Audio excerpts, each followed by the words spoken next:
Je voudrais profiter de cette occasion pour remercier du fond du cœur, très sincèrement, le président de la République de Côte d'Ivoire. Monsieur le Président, merci.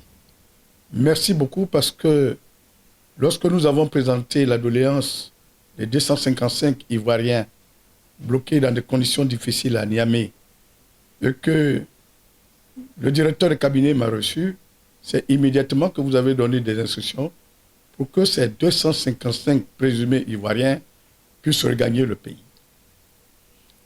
À l'issue de plusieurs réunions au ministère des Affaires étrangères, une délégation a été diligentée pour venir s'enquérir et enquêter pour savoir exactement si ces 255 migrants étaient effectivement d'origine ivoirienne.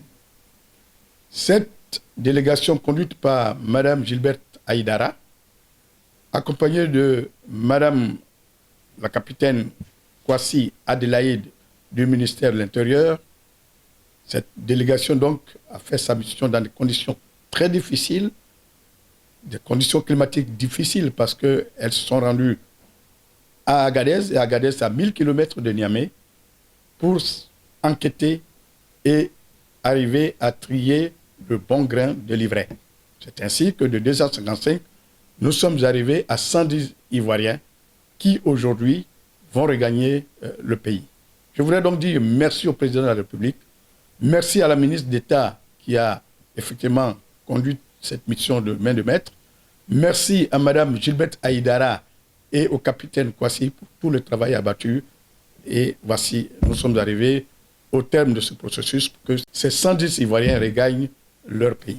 Certains ont passé presque 9 à 8 mois dans des conditions difficiles. À Agadez, à Arlit, à Samanka et à Niamey. Donc, c'est des conditions assez difficiles. Et il est arrivé d'ailleurs qu'il y ait un mouvement d'humeur et les Ivoiriens ont cassé à Agadez les locaux de l'OIM. Il y a eu des représailles et nous sommes intervenus pour qu'ils puissent regagner le camp. Nous avons demandé des excuses à l'OIM qui les a réintégrés dans les camps.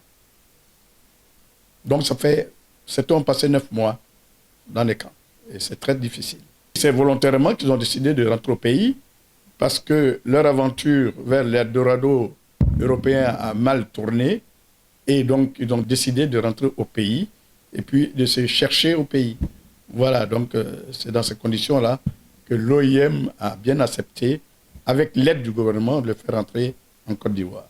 Après plusieurs réunions, le gouvernement, sous instruction du président de la République, a dégagé environ une enveloppe de 100 millions pour permettre à ces Ivoiriens-là de regagner le pays. Je voudrais encore terminer en disant un très très grand merci au président de la République, à la ministre d'État, et dire aux jeunes Ivoiriens qu'au Niger, il y a des jeunes, mais ces jeunes-là ne franchissent pas la frontière de la Libye ou de l'Algérie pour aller en Europe se chercher.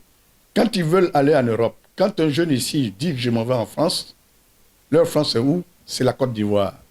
Parce que quand ils arrivent en Côte d'Ivoire, ils ne sont pas victimes de xénophobie, ils ne sont pas victimes de racisme. Et ils s'intègrent et réussissent à se trouver des petits emplois, à faire des petits métiers et à avoir des revenus. Donc nous demandons aux jeunes Ivoiriens de rester sur place. La Côte d'Ivoire est une terre bénie, la Côte d'Ivoire est une terre où tout pousse, donc ils peuvent s'en sortir en restant en Côte d'Ivoire. Et nous sommes heureusement dans l'année de la jeunesse décrétée par le président de la République, donc on va les prendre en charge et ils trouveront leur bien-être, leur mieux-être dans leur pays, la Côte d'Ivoire.